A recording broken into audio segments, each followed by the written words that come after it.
بسم الله الرحمن الرحيم أعوذ بالله من الشيطان الرجيم بسم الله الرحمن الرحيم الحمد لله رب العالمين وصلى الله على سيدنا مولانا حبيب العالمين والقاسم المصطفى محمد وعلى أهل بيته الطيبين الطاهرين المعصومين. Assalamu alaikum to those who have joined. MashaAllah, Assalamu alaikum guys. Inshallah you are keeping well. Alaikum salam. Thank you so much for joining and tuning into today's podcast on monthly reflections. So glad to have our guest today, our sister Farzana. I have lots of very nice things to say about her, but I think I'll wait till she's here so she can actually hear me say those nice things, inshallah. But how are you guys doing? Are you keeping well? I see Abdullah, I see Bilal, I see Zain, I see Zunair. Yes, Zunair, good to see my bro.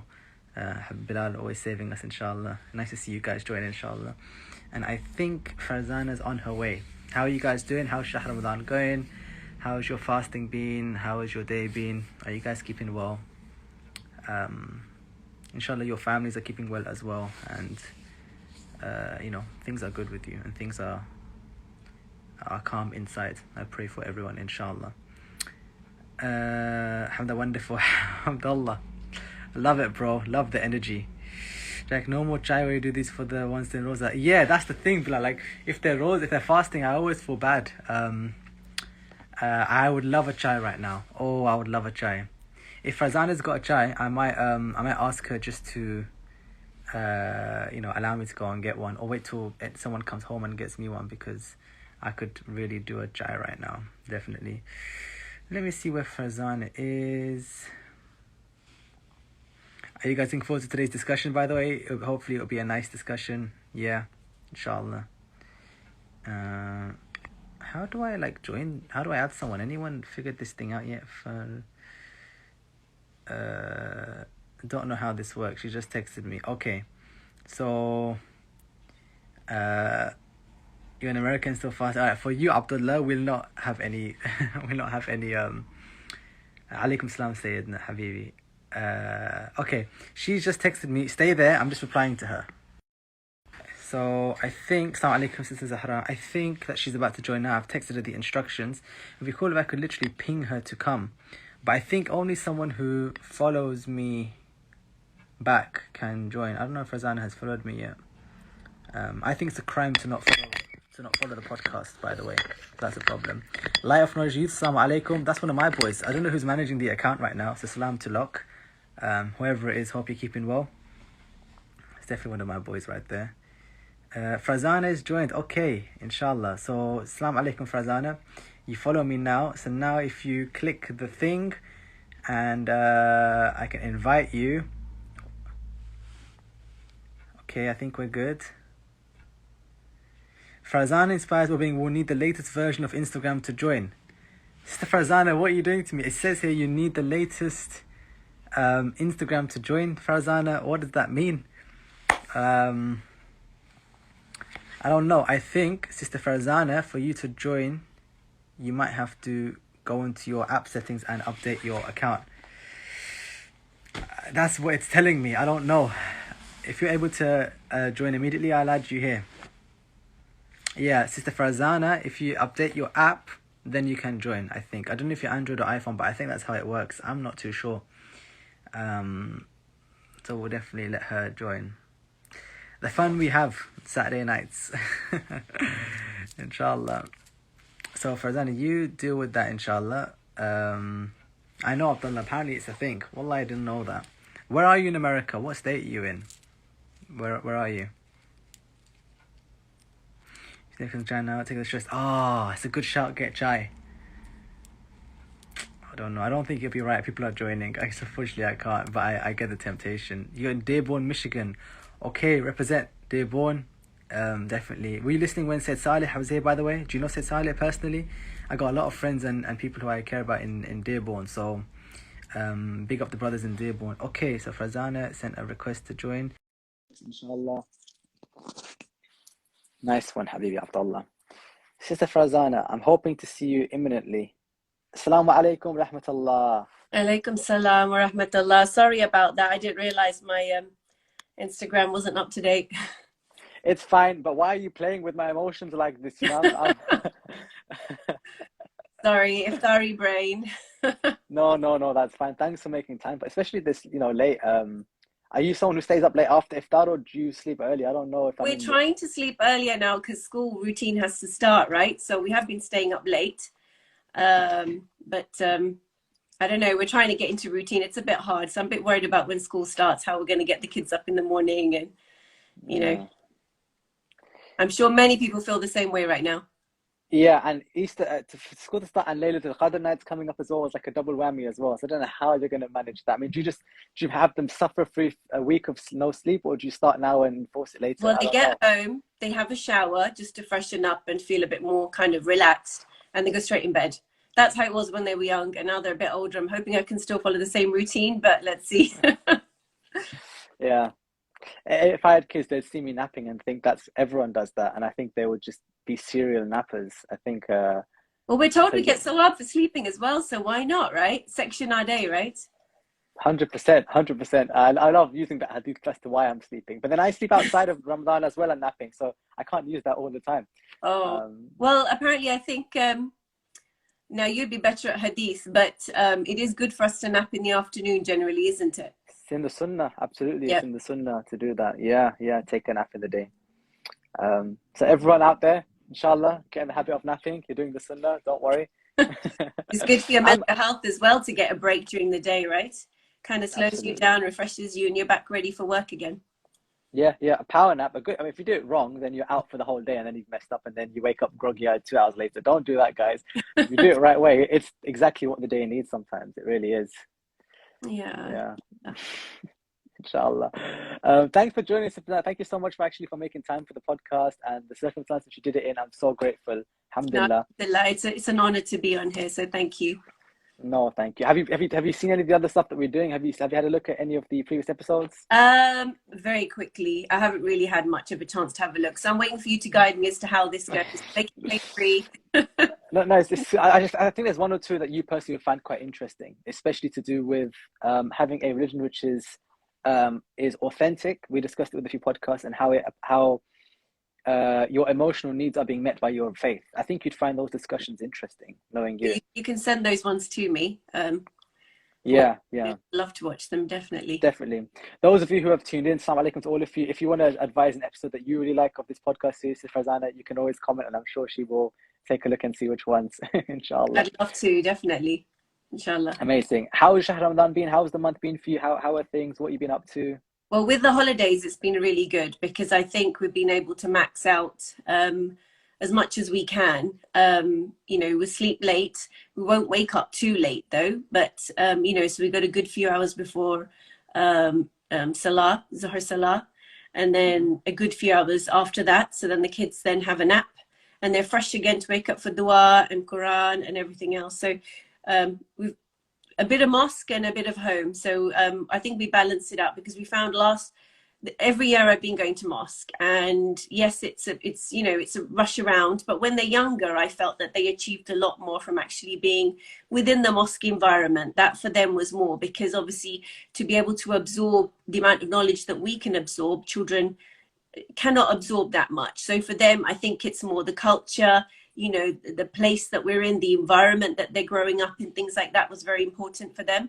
But I think that since COVID, lockdown, because they were a bit older during COVID, reciting dua together at home, reciting Quran together at home, pondering on the meaning, having a discussion about it. And even we started watching Prophet Yusuf and that again. So they watched him when they were younger, but they didn't understand it. So we watched Prophet Yusuf, we watched Mukhtar, and all these kind of things, and then we'll talk about it. So I felt that it was a good way to experience a different level of spirituality than just, going to mosque. So, but alhamdulillah, I went today and I came back. So alhamdulillah. Good.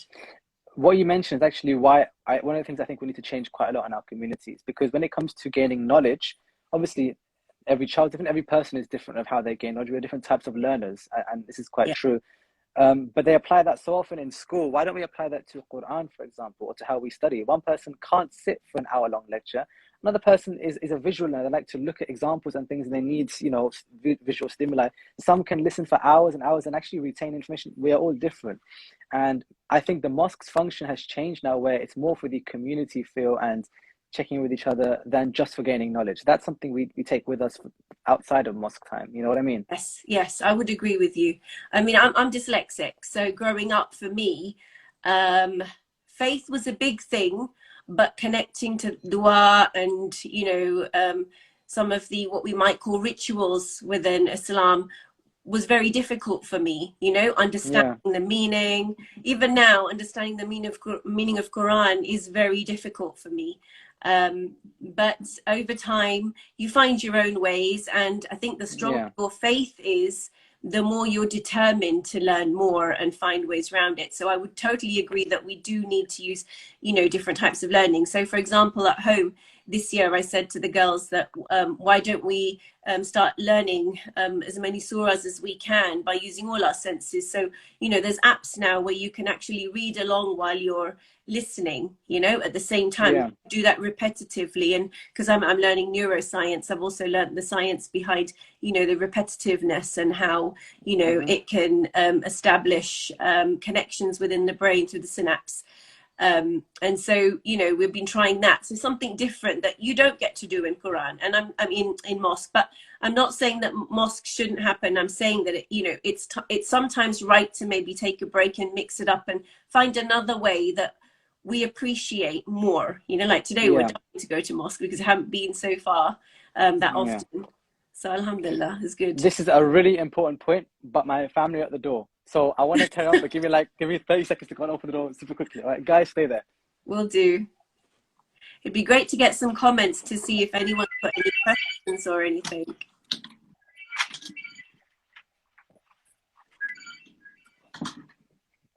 I'm not sure if I can see very much on here. I don't know. I'm new to Instagram. I think it's really cool, but it's not something I've used before. Okay. Can you hear and see me? I'm back, lecture. So somebody said, I prefer lecture. I'm just trying to scroll through and see, because even I've not really been using Instagram Live. So, yeah. And I think lectures good. Sometimes even more than reading, I find lectures really good because they're very visual. They're animated. Obviously, when you've got certain lectures, they've got more animation within the way they communicate the information to you. Some have some really great examples, like today, Sheikh Shamali, Sheikh Muhammad Jawad Shamali, had a really good lecture today, which was extremely animated with lots of examples. I mean, his lectures are always good, but today's examples were really kind of really struck out to me and very visual in the way he explained it. So I think that really helps as well. Yeah, shout out Sheikh Jawad. I think he's gone live right now, so he's not listening. Yeah, I did notice. So yeah, shout out. You're right, and speakers are like that. Here's something I was interested to ask you. I know obviously you were discussing the background in neurology. We're discussing. Hang on, let's read this comment quickly with Abdullah. Question. I've implemented discussing with my children reflections on the Quran as well as reflections and tafsir on dua, as opposed to just sitting and doing the a'mal with no substance. This is super important, mainly because we're told 1 hour of contemplation is better than 70 years of worship, and we're told that, the Quran mentions enough times, أَفَلَا تَفَكَّرُونَ, do they not contemplate on what's just been said? So it's simply not enough just to read and think that's enough. We actually have to reflect in order to get the message that's there. So you're doing the right thing, Abdullah, and I really hope that doing it with a family is important. Sister Farzana, when people are doing things as a family or as a group, that seems to be a lot more impactful to make as a habit or make as a practice than if you do it alone. Why are we wired like that? What's going on there? I think, for example, the difference between now and before lockdown and during lockdown, I felt that I was, because obviously the children before lockdown, so I had very little. I can see that you're frozen, so I'm hoping everyone can still hear me. Yeah. So I had very little understanding in terms of how they were performing. I knew what they were doing on miles, but how they were performing on miles, whether they were engaging, but having them at home allowed me to have more control over that in terms of how much they understood, how much they didn't. I always did the preparation in terms of there's so much out there in terms of, Surah Ankabut, Surah Rum, so that they get a bit of understanding about what the surahs are about before they go in. And generally you do forget, but like I said, if there's repetitiveness, if every year we're doing the same thing, eventually it will stick over time, and it won't take much to trigger that memory. of what we had learned initially. So sometimes it's just open the book at that point and you will remember, oh yes, I remember now what was in Surah Rum. So I feel that at home, doing it as a family, it even bonds you, it really helps with the bond. And you can carry on those conversations later on, It's not just a matter of, them going to class, pick them up and did you do your amal? And that's it, It's different. It's a different way of life, and I'm really grateful to some extent that we experience that way of life as well. Yeah, I do agree with you. And actually, I think obviously it's a balance. If you have too much of one or the other, you miss out on a part of the dua itself. Yeah. I used to be very much like we should be doing it alone and all these things, but really, when you're supplicating to God as a unit, you are stronger with those who you are with. So, with your community, that is a shared experience that you have with them, and similarly with your family. If we're going to share what we had for breakfast and whether or not the post is on time, why not share talking to Allah together? Isn't that not a beautiful thing, Yeah. And that's what I liked about listening to the lectures as well online at home, particularly to the more difficult lectures for the children to understand. For example, Sheikh Shumali himself, rather than Sheikh Jawad Shumali, I normally call him the senior Sheikh Shumali at home, so they know who I'm referring to. But his lectures for the children are a little bit more difficult because they're quite deep, and I actually absolutely love his lectures. I used to go to Maidavale to actually listen to the mental health lectures that he used to give for the mental health team in particular. Very deep. He would pick up one topic and really explore that topic. So for children, it's a bit too much concentration. But I felt that if I was talking to them through it, which is an opportunity I get at home, they do pick up and they do understand and they appreciate, so that's worked out quite well as well. Speaking of children, obviously you're speaking that because you have children and you're sharing Ramadan with them. In our communities, there's often discussion of, well, when do we start, religiosity? When do we start getting our children involved in different religious practices? And there are different ways, of doing it. One way, of course, is to gradually encourage children, give reasons, simple examples for why we do different things, and they tend to replicate and copy the behavior of those around them. Then again, we have those, because we have narrations which say that, for the first 7 years of a child's life, to allow them to play, and then for the next 7 years, that's when you start encouraging worship. There are different variations of the hadith and how it works.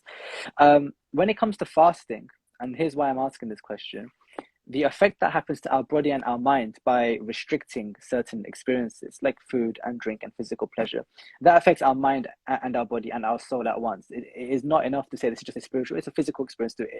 It's very difficult physical experience because you get hungry. What could you maybe tell us a little bit about what's actually happening to the mind when you restrict things that it likes or things that it's used to, for us to then maybe help understand how it affects children? But mainly I'm interested in as human being, as the human mind, when you start cutting away certain things from it and you abstain and then you go back to it, that practice, what does it do to the mind? To the mind, so initially I think I'll be talking, I think I'll speak more from an emotional perspective. So when I know that I'm not going to get my cup of coffee in the morning, initially it's more a tolerance, right?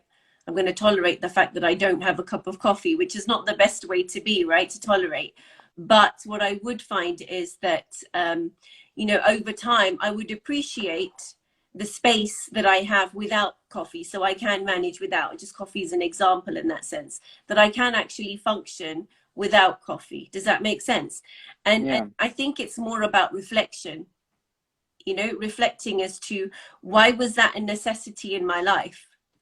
Why did I have to have that coffee every morning to get me up and going when I actually am sleeping less in the month of Ramadan, yes, or I'm sleeping in bits, because obviously we're told, and because we're talking about mental health, the best time of sleep is from around 10 o'clock through to around 4 o'clock, roughly. You get the deepest sleep. Now, during Ramadan, not many people, particularly in school holidays. Forget about it. 10 to 4, that's the time I'm awake. So by about, 2 o'clock, 3 o'clock, sometimes I'm awake. I might take a half an hour cat nap after I've recited my namaz and whatever I needed to do. But roughly that long. So I've actually missed most of the main sleep in Mahr Ramadan, and then I'll sleep after, which is a lighter sleep. It's not, it's, you know, it won't give me that satisfaction that I should. But the barakah of Mahr Ramadan, just imagine you have that strength. Still, when you get up in the morning, you have that strength. Now, if you did this any other time of the year, it's not going to be the same, is it? So I think for us to be able to manage the change in the month of Mahr Ramadan, we're given that power to manage, that I think in any other month we're not. So in a perspective of breaking habits, this is the best month to do it. And I know we always hear it in the lectures, but when you think of it in the way of how much we are managing on less sleep, on no food, you know, let's try and change the habits of things that we are so addicted to. And we say addiction, really, I don't take drugs, I'm not smoking, I'm not this, but there's so many different types of addiction, right? Shopping, chocolate, whatever it may be, drinking lots of Coca-Cola, things like that. If we can start changing those addictions in Mahr Ramadan, our brain is then so aware that actually we can do it. And once your mind is there, that's half the battle, right? Yeah. I like that you used the word power to describe that experience, because we are empowering ourselves and getting, you know, more powerful as agents of our own future. And once the month of Ramadan is over, I retain some of that power when I have those same, what we call addictions or habits and these things. Self-control is a power. I wonder if you can mention to us, perhaps from an emotional perspective or from a well-being perspective, what role does self-control and self-limitation play in our lives, and you know, why is it an important thing we should be thinking about from a mental perspective, not just from a spiritual perspective? Again, when you think about self-control, we feel that things around us are overwhelming, and we kind of, I don't know how to explain it. We go in the flow with what things happen around us, which means we're lost within the environment or the space that we're in. Does that make sense? It kind of consumes us to some extent, and we just go with the flow. Whereas within Ramadan, we set up a new routine altogether. Okay, so we might, like, for example, in our house, I try and make it a thing for the children that we can try and find other things to do apart from watch the normal TV programs, which they'd watch on the weekend. Even the cooking shows that they watch in the evening with me. Let's try and move away from all of that right now, if we can, in Mahr Ramadan, and learn about Bibi Maryam, even if it's a YouTube video, whatever it may be. So I think the, you know, that again is self-discipline, isn't it? It's managing what you normally do, but trying to change it. Does that make sense? So you've got, I think it's more about having boundaries, you know, trying to set yourself some boundaries, some targets. And actually what you find is when you set those boundaries and targets, you get this kind of what people call the dopamine effect. I mean, that's not literally what it is, but they call it the dopamine effect, right? That you actually feel a reward mechanism for the targets or the boundaries that you've set and you've achieved them. Yeah, I think I've gone way off your question. No, but it took a very nice direction, so keep going with it. So I think if we can set ourselves boundaries and targets at the beginning of Mahr Ramadan and try and achieve them, and then make them harder through the month, if that makes sense, and you keep achieving, then, you know, so for example, I'm trying to read a little more Quran than I usually would. And I've been trying to get time to look at meanings of the Quran, but because I'm studying as well, I'm finding that very difficult. So this year I had made it that actually study was my ibadah. The main thing for me this year, for myself personally, would be the study. So it doesn't have to be everything in terms of religion, as it were. But I feel, I mean, you know, studying neuroscience, subhanallah, that brings me closer to Allah each time I open my laptop or my book, you know. So I think we have to find things that are within our means to start with, and then increase that as we go through the holy month, inshallah. And we still have time. Yeah, exactly. We're not even halfway in. We are halfway, aren't we? I saw this big, beautiful moon, mashallah, today. Oh no, well, I'm counting that. Okay, fine. I was gonna say like at midnight. It doesn't really count for the moon, does it? Should have told the moon to wait. Yeah, exactly. I don't know. I'm looking at the moon's there anyway. You know what you're describing? It's actually a spiritual practice. I think it's called tahliya, where you start off by only following the sharia, so halal, haram, mustahab, makruh, mubah. And then once you are kind of pretty stable in following the wajibat, you then start to deny yourself even makruhat as if they were haram. So even those which are recommended against you, you say, I'm not going to do them either because there's something there as a rule, as a discipline. And then you start to deny any, once you've reached that level, you start to be even stricter with yourselves more than you need to, just to keep working on that aspect of discipline, where you cancel out even those things which are halal and maybe mubah, but they are attracting the wrong part of yourself to perform them. So maybe they are increasing the nafs, or they are habits that are becoming too excessive. And gradually, now you start to oppose things which, the more that your ego wants, your nafs wants it, the more that you're opposing, until you have like your own journey. And the beautiful thing there is, the mystics tell us that spiritual journey is so particular to what you personally are tempted to. There's no program for that. There's just self-knowledge, reflection, and paving your own way. And I think in Ramadan, Shahr Ramadan, what happens is, like you mentioned, it's halfway through. So I'm judging my month based on someone else's month and someone else's month, because we're all going through these days together. But really, each day is completely different for each of us, and what we're going through. I wonder if you could speak a little bit about the silent struggles people go through, because we don't speak about this a lot, about how hard my test is for me and how hard my struggle is for me. But just today, someone was telling me this. He was saying, I am, the phrase was really nice. I wonder if it exists in your field. He says, I was troubleshooting myself and I found some design flaws, where I was better in some things and I was lacking in other things. I never knew this about myself. Is that a how do I link that idea with general well-being, about looking in yourself and finding things which we need to work on? So I'm tempted to talk about a course that I've written, if that's okay, if I have permission. Bismillah. So I run a course called the Who Am I course, and it's a 4-stage course. And with that is lots of homework. And at the beginning, what we look at is who you are as a person. How do you define yourself? And obviously we have people that also define us, and we start to believe that. So we may not be our authentic self when we say, if I asked you, who are you? You may not describe yourself as your authentic self, the person that you were born as it were, but you may describe yourself as a person that you have become through the environment and the changes within your life, and that's who you believe you are, but you may not necessarily be that person deep inside. So we start with that question and we give a bit of homework on that. They come back and then they'll share who they think they are, and then we'll ask, well, how do people perceive you?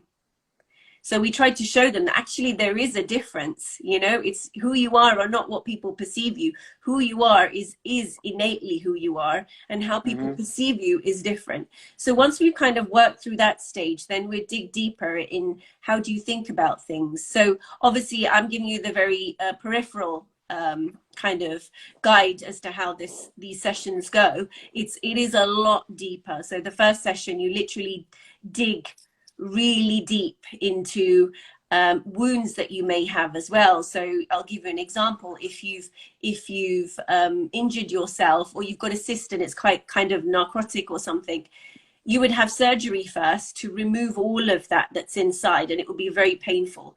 And that's something that I really believe, to really understand yourself, you have to feel a level of pain. You have to dig so deep till it hurts. And, you do feel tearful, you feel emotional, because it's that state. And I guess we see that in dua as well. It's that state that brings you that kind of freedom to some extent. I don't know how to explain it. So for example, when my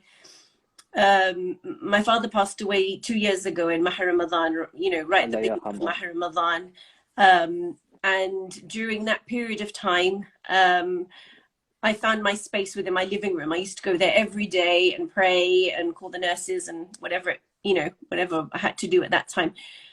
But I wasn't connecting with any particular dua, as it were. I just couldn't connect with any dua. But there was one munajat that was so relevant for that time that I kept reciting and listening to again and again. And that actually, it was about the 12th Imam alayhi salam.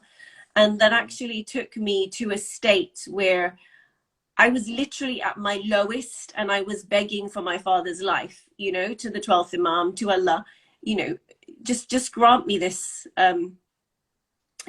one wish. And it was a feeling that I have never had. It was a feeling of freedom. I don't know how to explain it, but I really do believe it's a spiritual state to be in, you know? And then from there, the strength that you get in that deepest, darkest space, you know, just like I was saying about the wound that you clean out. Once you've cleaned it out, the healing that happens will not happen if that wound was still, you know, dirty or infected. Does that make sense? The healing is a lot more rapid. It's a lot stronger. There wouldn't be any infections, hopefully. Does that make sense? And in the same way as individuals, if we dig right deep to the bottom, we remove everything, we experience the pain, and we fully understand what we've gone through reflection, then we can heal ourselves and we can grow from that. The strength that we get after that is absolutely immense. So that was a lot. That's only the first section of the course. Well, not only thanks for sharing the course, thank you for sharing that very personal story. And we will, of course, in our Fatiha, pray for your respected father, definitely. Thanks for sharing that. People have different connections, different du'as. At different points in life, you go through certain incantations or words or surahs, or people have stories, and they become part of your memory of that time. Interestingly, I think even Ahlul Bayt are like this. You find they keep returning to the same du'as, you know, the same salawats, the same phrases. When they're at their most difficult time, like on Ashura and Siddha Zahra and all these things, and the Holy Prophet, they always mention the same names of God, Ya Rahman, Ya Rahim, Ya Maghfur. Like, these names keep coming up. And I think there is wisdom in finding, I mentioned this earlier in a different podcast, dua and Quran is actually just giving you a language to a feeling you have in yourself. That the more in touch with you are, you can, and the more that you learn about Quran and these things, you can actually start explaining how you feel. You can put yourself in the mind, in the position of Sayyidah Maryam, in that story, or that individual, and you yourself are only now able to vocalize a thing that maybe was in you all along, but the language was there. Imam Ali had a saying where he says, you know, in you is the kitab and its tarjuman. There's a book and its translation in you, but you need to know how to speak. He said that the words are hidden within you. If only you could make them manifest. These are parts of our tradition. So I really think that what you're describing is one of the most important and human spiritual experiences, you know, that we can have. On dua. Oh, so you want to jump in and I'll come back again? Yeah, I just wanted to add to what you said about different duas or different recitations at different times. So, for example, for me, the first dua that I connected with some years ago was Dua Abu Hamza Thumali. And actually it was the first 40 minutes, 20 to 40 minutes that I connected with the most, usually because you get, you know, you kind of lose concentration after a while. So it's a long dua, that one. It's a long dua. So inshallah, I'm hoping to tackle it today. I thought, you know, because it's the nights of Qadr are coming, but it's hard with the kids, so I thought I might try and tackle some of it with them today.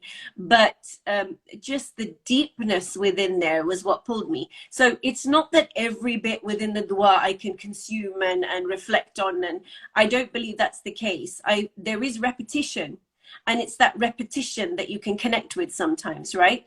So, but this year, for example, Dua Iftida, for me, I'm seeing it in a totally different light, even though I've understood it all these years, you know, but this year I'm finding a different view or a different perspective on Dua Iftida, which for me is so much more valuable, you know, and I actually look forward to reciting Dua Iftida this year. So we connect with different things at different times, depending on our situation, depending on exactly what you said, what calls out to us within that dua, you know, what gives us that slightly weak moment. I remember Allah subhanahu wa ta'ala is one who is dhakir qabla dhakirin. He remembers you before you remember him. So it's actually also what Allah thinks you need right now. And just like in Allah subhanahu wa ta'ala's plan for every single one of us, there are challenges we're going to have to go through. There are also solutions to those challenges He has laid before us, and and is, desires for us to accomplish, I think we can definitely say that Allah is rooting for you. He wants you to find your way back to Him, and He lays these different du'as for you as steps for you to climb, and sometimes they are things that so much strengthen us on our path towards God, and this is, I think, part of the love of God, definitely. Yeah, you've encouraged me to read Dua Hamza Hamza. Was meant to be Dua Mujir for these nights, but actually doing Dua Abu Hamza is good to get prepared for nights of Qadr, definitely. Yeah. So Dua Mujir, again, I had a miscarriage many years ago now, and for me Dua Mujir was, they say to recite Dua Mujir, but it came alive for me during that time, and any other difficult situations that I would find myself in, I would turn to Dua Mujir. So again, it's another connection that established at a particular time in a particular state that I was in, so I mean, we might find that with many, and I don't think we should take that for granted. I really think we should mark that, treasure that. Without a doubt. Again, thank you for sharing and allowing yourself to putting yourself in the situation for us to empathize with. Thank you, because people might be thinking, how do these things apply to me? And you've given such great examples from your life. Yeah, I mean, there's so many things we could say about this, sister. There's so many things we could say about, Sayyidina Maryam saying, if only I had been, died before this moment, and Imam Sajjad alayhi salam and his trials. They really allow us to see the vulnerability that they are in, so that they can see the value of the dua they then turn to. They see the value, I am this low, I'm at my lowest possible position, and I'm going back to God. So what about you? That it's almost like that's the dialogue that they're having. I think the Prophet is like this. Alam yajidka yatiman fa'awa. Did not find you an orphan and give you care? Like, we found you when you were so lost. Fahada, and we gave you guidance. Wajadaka a'ilan fa'aghna. We found you poor and needy, and we gave you wealth. So why are you worrying about other things when we are the ones who gave you those answers? So thank you for giving even more examples about things we can go through. I want to come back to what you were saying about vulnerability. I think in any healing situation, we have to, and this is something we really struggle with. So particularly a lot of cases of domestic abuse. I work with lots of cases of domestic abuse. And once you've been through abuse for such a long period of time, you become very protective. You don't allow a state of vulnerability. You really kind of hold your emotions tight. You put on a front, you wear a mask, and you march out there in as much strength as you possibly can pull together. And that's not easy, I know. So when you're pulled back into a state where it's a safe space, you are still holding that together. You're not letting yourself go, and that will prevent you from healing. Does that make sense? So, for example, during this course, the Who Am I course, or even any one-to-one sessions or anything like that, I have to really try and get the person that has experienced abuse or any other kind of pain in their life to actually be vulnerable. And sit with that feeling for at least the moment. We can achieve that through dua. We have the tools to do that. But sometimes you need the support to get to that state. So when you're in a vulnerable state is the best state where you're able to reflect. You're able to, allow change to happen within your life. Because when you're protecting yourself, you won't allow any change to happen. And something I want to share in terms of reflection, because I'm a nurse as well as a social worker, within nursing, we had to do a 100-day placement where we had to, for 100 days, use reflect. So we had to write reflection logs on anything we did, whether it was giving an injection or feeding a patient or washing a patient, whatever it was. And we use something called the Gibbs reflective cycle. In most of my courses, I always bring this up. So it's something that you guys can search on Google, the Gibbs reflective cycle. There's a load of questions that are asked. So even within social work, I brought this up a lot in a lot of our kind of client kind of discussions to kind of understand what went wrong or what went right with the work with our clients. So I don't have it on me, unfortunately, at the moment, so I can't remember it. But there are questions, a few questions. You reach, you analyze a situation. So the question might be, for example, what you did when if you're being abused, for example, if your partner kind of laid in towards you and started speaking to you in an aggressive manner, how did you manage that situation? What did you do at that moment in time? So you reflect on that.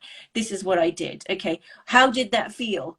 This is how it felt. I'm just giving roughly from my memory what I can remember. How did it feel? Okay, this is how I felt. What else can I say? What do you think you could have done better? And this is what I could have done better. And then you analyze it and you think, well, once you have done that, how could you then make sure that it won't happen again? So there's all these questions right up until a conclusion. And once you get to the conclusion, it's like a circle, the Gibbs reflective cycle. Once you get back to the top, you might still have a question in your head, though you might get an aha moment through the cycle. And then you can go through the whole cycle again with that aha moment question. Does that make sense? I think it would be good for people to just look at that. You can use the Gibbs reflective cycle in anything. And so even in terms of, religious aspects or aspects where maybe somebody's treated you bad and you feel very, you don't feel good towards them. But in Islam, we need to think about forgiveness, and there's so many aspects of that. This is a really good cycle to help us to understand, give us strength, and help us to hopefully move on. Yeah, thank you for sharing. And I hope people who are listening, maybe for whom that's particularly useful, can Google it and follow it up. Alternatively, you can send message me as well, and I can. I was gonna say on your behalf to message you, so I'm glad you allowed it. I was gonna say message. Also, you can message right here. If anyone would like to share any reflections or your own story in relation to these topics, this is the space for you to share. So whether it's a public comment or a private comment in which I won't mention your name, feel free to. We're very lucky to have Sister Farzana here. So let's take advantage, guys, the fact that she's with us, inshallah. I want to come with the last question then. And I saw you mention recently that in Shahr Ramadhan, domestic abuse numbers go up, or it's something which we see domestic abuse cases happening in the month. I know you mentioned it recently. I know it's not correct, but what's the story then? Why is that happening, and how have we noticed it? So I'm not saying the cases actually go up because I don't have any statistics, but I have noticed that stress increases. So again, it's about, withholding from things, and, if you're somebody that smokes and you're fasting and you're not able to get that quick fix that you normally have, or the coffee or whatever, it brings tension within the home. Does that make sense? So it increases the tension. So what is already a toxic environment generally can become more toxic. And I think it's about thinking about how can we support people in this situation?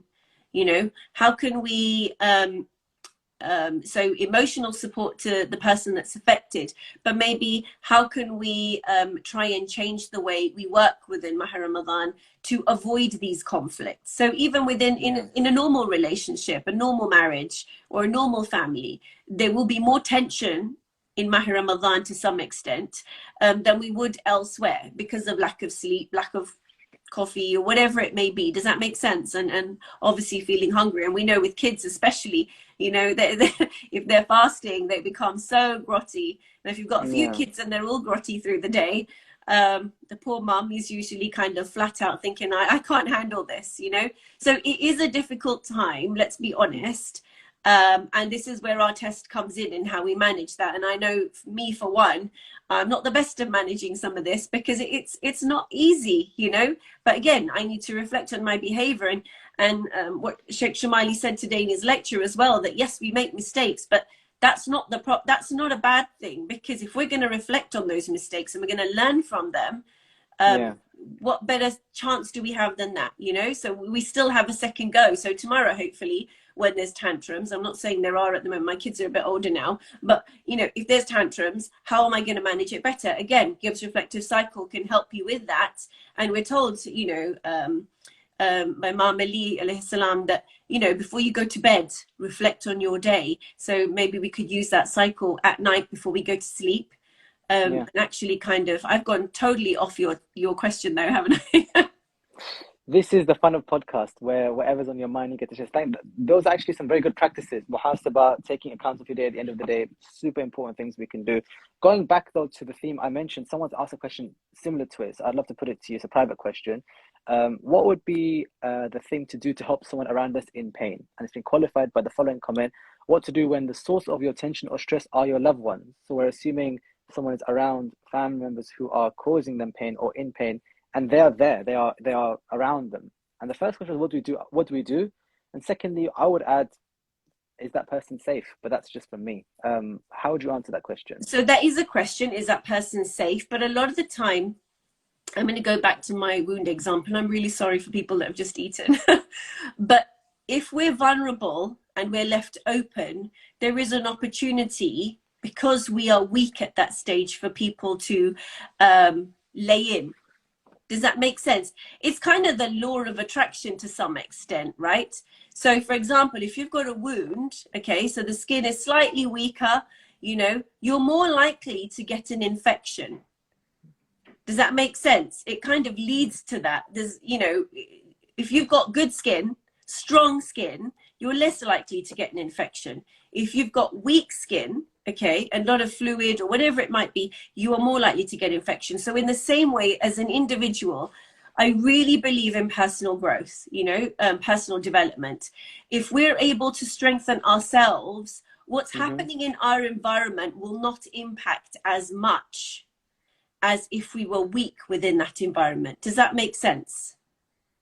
Yeah, so the advice is to, well, on one, the advice is to focus on our own, you know, ourselves. Growth. Yeah, Yes. our development and growth. So it's like you know, the white noise around you will not actually be as loud, because the focus is internal, and it will just pass over. Now, again, we don't know, you know, the state of this situation in that level, but I'm trying to give an example that's going to address many. So if this person wants to know more, I'm more than happy to have an offline discussion to go through the details of what's going on there. But you know, if we're looking at mainstream situations where, you know, the parents, the in-laws, the husband, the aunties, uncles, whatever it may be, you feel are creating an environment where maybe slightly bullying or whatever it might be, I think we can't change what's happening around us, but if we can strengthen ourselves, we're less likely for them to lay in on us. It will get to a point where they will feel that this person is strong. Whatever I'm saying is bouncing straight off, and it's not making a difference. It will stop. It will stop. And I have seen this so many times, you know, where it does stop. So really, it's about homing in on yourself and focusing on yourself and giving yourself that time of day, rather than spending time kind of fighting back and kind of moving the situation away from you, because it will still come back. Because truthfully, you can't really control the world around you, but you can control how much of it you're allowed to affect yourself. And the latter seems like a much more of a realistic way of dealing with problems. I can't change people. I can't change everyone. And I can't change my distance to everyone. And I can't change my home in every case. Obviously, if someone's unsafe, you know, there are things to do. And like we said, reach out if it's more severe than that. But in general, I can change me. I can change how I deal with problems. And I shouldn't be using any excuse to not regard myself as worth making those new habits for. I like this. Not everyone, by the way, in, you know, your field says that kind of thing. They will sometimes give excuses for the person to, you know, attribute blame it elsewhere. But I like that we're taking responsibility for ourselves, and I think that is the Islamic approach as well. For example, you know. So I'm not saying it's a fault of ourselves. That's not what I'm saying. What I'm saying is that there's always chance of improvement. Like we say, that even within spiritual growth, you know, I want to achieve, you know, before I die. But each time you achieve, you still have to achieve more before you die. And you have to achieve, because that kind of milestone keeps moving further and further away from you. Does that make sense? And it's the same thing with personal development, same as spiritual growth. It will just keep moving further and further away. The person's replied by saying, thank you, that has helped so much. So I think within what you said was definitely the ingredients for the solution. So thank you, inshallah. And we wish them and everyone who's going through that the best of success in finding resources to help you further, inshallah. Towards the end of the podcast, I kind of ask whatever's on my mind, or let you ask whatever the listeners ask. So if anyone else has got any comments or reflections, now is a good time to come in before we end. I'm obviously gonna, me and Sister Farzana have worked on a few projects in the past, so we know each other, and there are so many interests that we could speak about. So I'm trying not to, veer into any of those directions. So if anyone listening wants to, please feel free to come in with any comments. I'll give them what is preemptively my last question then. This is the preemptively. What's your advice for those who are having a difficult Shahr Ramadan, not because of other things, but because of themselves? They're not content, they're not happy inside. The emotional reaction to the month is not giving them peace for whatever reason. What's a good starting point to feel better about ourselves if we are not enjoying the ibadah of the holy month? So one thing, I'll answer that first generally. So one thing that I find is we always look outside for peace. We always look for something to kind of anchor ourselves onto, or to grab hold of to give us peace. So for example, I did that, when, like I said, when my father was on his last, I found a munajat that I could anchor myself onto to give me some sense of peace and strength. Okay, so yes, you can do that, but if it becomes a dependence to keep looking elsewhere apart from something that will give you spiritual growth and change, or personal growth and change, then I think you need to maybe sit and do nothing for a while. And just reflect. Does that make sense? Because we tend to form addictions in different ways, and one of them might be to find something to occupy our time to make us feel good about ourselves. But as soon as that thing is gone, oh my God, it plummets. That could be watching a particular, series on TV or something that, I'm going to 7 o'clock and 9 o'clock, whatever it may be, I'm going to sit down and watch. So for me, it was Chicago Med, and I'm running right to the end of I've watched all of it nearly, and I'm thinking, what am I going to do with myself? So I'm so glad Shahr Ramadhan has come to break that for me. But do you know what I'm trying to say? We always find something to give us. I'm going to get that bit of peace, and then I'm going to move on. Does that make sense? Yeah. But we can't keep doing that. And for how long? So I think sometimes let's try and stay in a state of solitude. No dua, no nothing, and see what comes in your mind and reflect on that. That I feel is a good tool for me. And it's the hardest thing to do. Yeah. Beautiful. And we have in our tradition as well to meditate and do nothing, and actually what you do after it makes it more sweeter, because you appreciate the ibadah, all those things after, but you're doing it the right way. You're doing it with presence of heart and not just for the sake of it, I guess. Thank you, Farzana. That's actually a really nice point to end off on, because we're going to our Amal nights, and we can tell everyone, make time for yourself in the middle of all of those du'as. So but I don't know if you plan to mention it last, but it's a perfect thing to end with. God knows best, right? Alhamdulillah. Thank you for joining the podcast, Sister Farzana. We wish you all the best for your project as well. Really appreciate you making time for us. Alhamdulillah, I appreciate that so much personally. So I'm sure the listeners did manifold. It's great to be done and have a discussion with you after our last discussion. Been a while, yeah. We should meet up, inshallah, soon. We have some projects we're working on, so definitely I'll message you, inshallah. Okay, thanks, guys. Make sure you follow the podcast, Monthly Reflections podcast, on Instagram, in order to, every night we go live with different guests, so you don't want to miss tomorrow. Guys, listen, you don't want to miss tomorrow, I'm telling you now. And also, please follow Sister Farzana as well, so that you can keep an eye on the work she's doing, and also join many of the courses which she is so kindly offering to our community. That's it, guys. Thank you. Sister Farzana, pray for me, inshallah. Pray for our family, inshallah. And we'll of course pray for you, of course, and your respected father as well, inshallah, definitely. Take care. Ma'asalam. Fi amanillah. Bye, everyone.